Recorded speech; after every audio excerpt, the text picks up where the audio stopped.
Welcome to this week's episode of Jack and Jamie Talking Hoops. But as you can tell, we don't got Jamie right now. We got the great Deana King. Jamie's actually at a game against Lake Norman and Phoenix Montessori, I think, in Rock Hill. So Deana, you're filling in for Jamie Shaw. Your forte is high school football, but you've got some high school basketball smarts. Little bit, but I'm not Jamie. Jamie, you mentioned it. He's a workaholic. If he's not on here, he's in some kind of gym somewhere watching the next great star.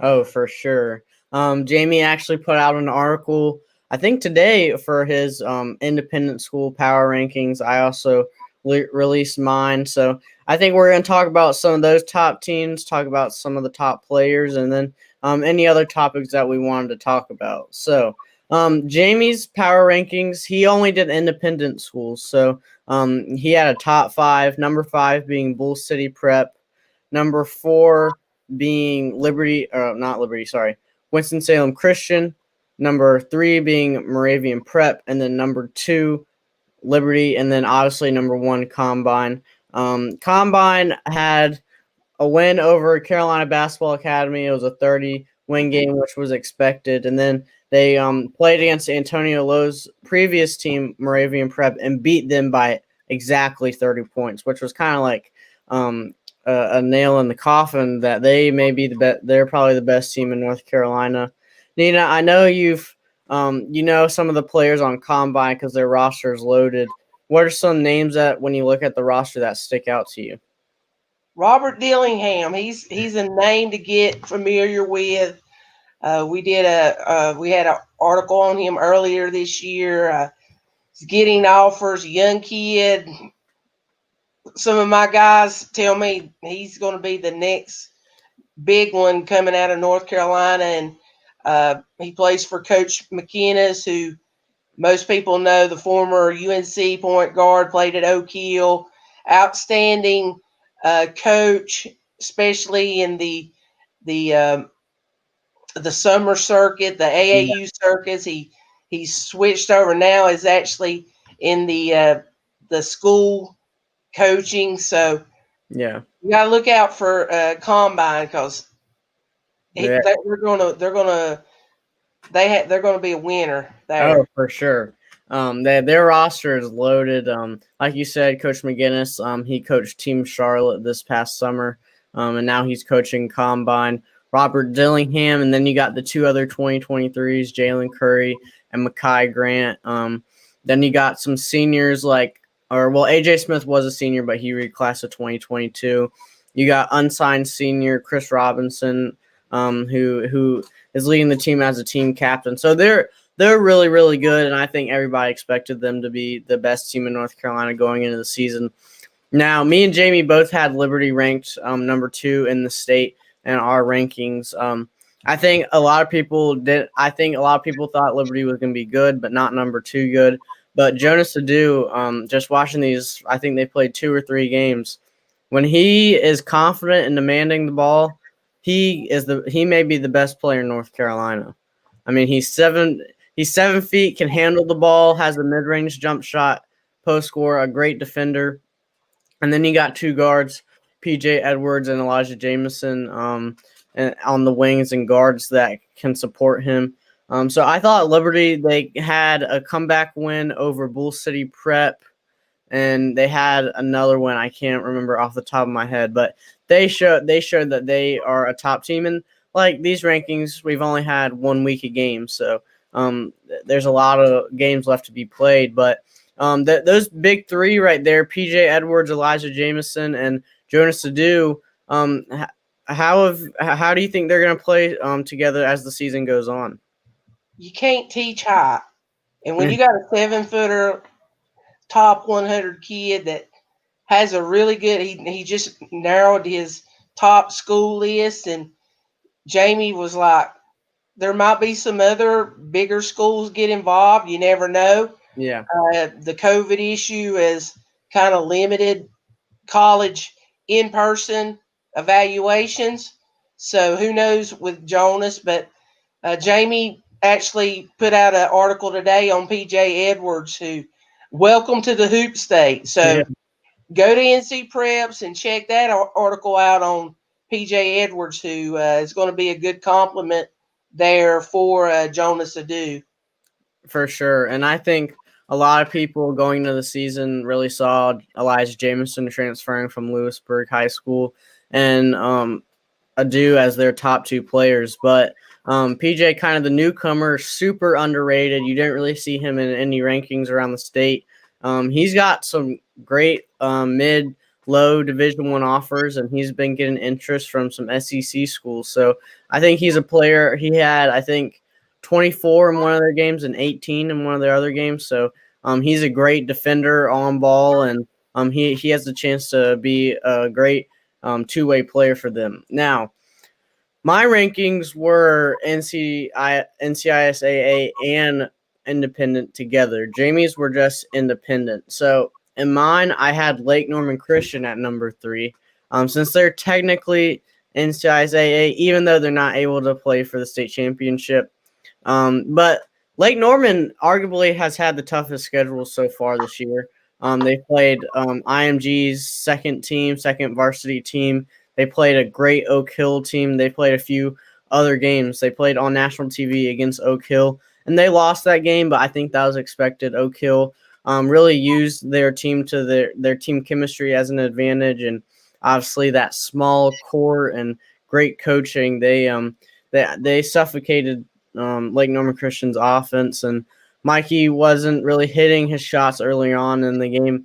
But in that IMG game, I thought something really important was something that Jamie had hit on in our podcast last week. He thought the thing was when Lake Norman's ahead and they're hitting really well, they can be a top 2 or 3 team in the state. But the thing he wanted to see was how they play when they're down, and they were down in halftime against IMG, and they came back and won the game. So I thought that was a really big thing. And what have you seen in Lake Norman Christian so far, and what do you think they can improve on as the year goes on? I watched the Oak Hill game, and give Lake Norman Christian credit for going up to Martha Wilson playing Oak Hill. 2 losses.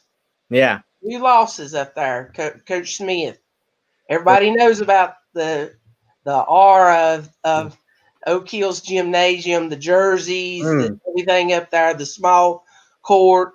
So give them credit for going up there and taking on Oak Hill is Oak Hill and on national television. Give them credit. Yeah. Mikey's special, but he's got a lot of kids around him that are really good. I'm impressed with Jonathan Curtis. Is another kid that Jamie has profiled a lot on the site. He's getting a lot of offers, but they're not from around here. They're from Midwest schools and everything. Come on, North Carolina coaches. Offer the Curtis kid. He's around 7 foot. Yeah.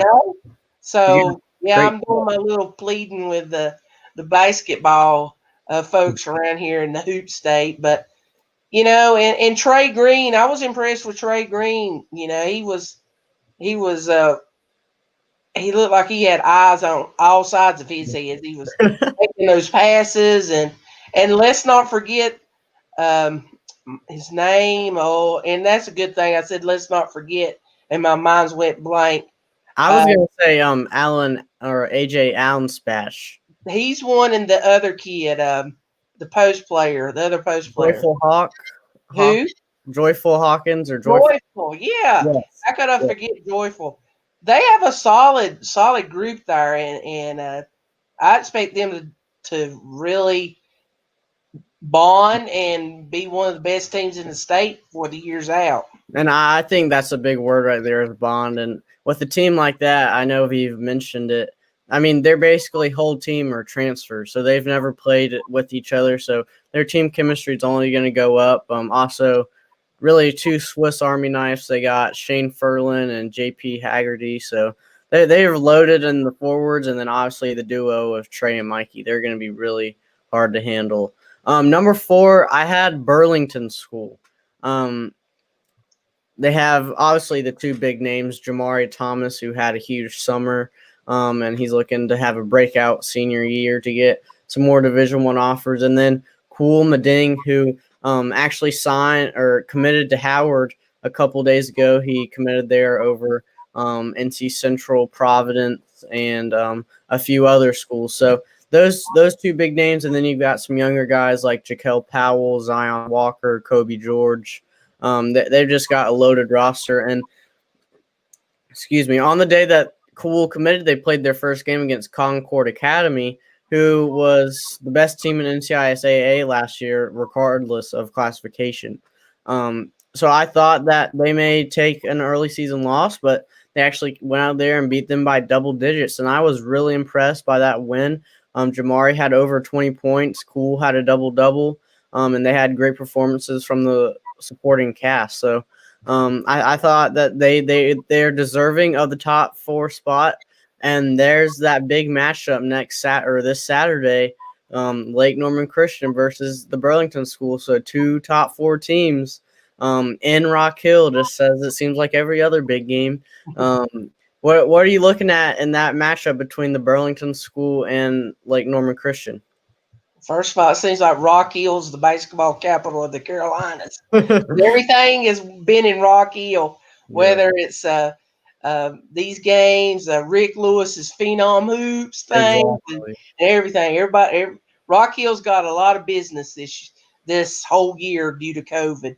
For sure. That game, yeah, on paper it looks really entertaining. Got a lot of good guards, and like you said, Burlington School, they've always had a good program, so they've been good for a while now, and so it'll be interesting to see the guards, matching up there. So I'm excited to see what the result will be in that one. Plenty of points, I believe. Oh, that's a guarantee. Jamari Thomas and Mikey and Trey and Cool. Cool's more of a defensive rebounding, but I think this senior year he's going to expand on his scoring. The next 3 teams, I'm kind of combine them into a group.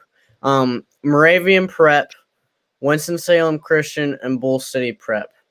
These 3 teams, the independent schools, me and Jamie ranked in the same order, and then I just threw in some NCISAA teams. Winston-Salem Christian hopped out to a big win over Bull City. That was actually the first game that I got to watch in the season. They were behind at halftime, came back and won. Brandon White had a big game. Iona Siney, Jordan Wildy had a big game. So I thought this was going to be a big year for them. And then they come out there and take a bad loss to Moravian.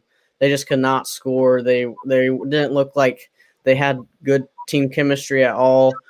And I was kind of disappointed in that performance, but Moravian really impressed me with how well they were coached, and they may have not been as talented, but they still won. And then Bull City Prep may be up there in top 3 most athletic teams. LJ Thomas is just, when he's going, he does not miss his jump shots, and he can drive to the basket. So those 3 teams, I think, are kind of in the same position where they all have a lot of talent, but they just haven't shown what they can do. What out of those 3 teams, which one of those teams do you think can stick out and make a big push in the season to secure themselves as one of the best teams in the state? Well, I'm deferring to you on a lot of the information, but Moravian Prep is really close to me up in the Lenore area. So they had Josh Hall last year, so I know a lot about them. I would say they may, because they're pretty much an established program. Yeah, and everything. So I'm gonna defer to you, Jack, because you know your stuff. So I'm a little sneaky on some of this stuff. Oh, for sure.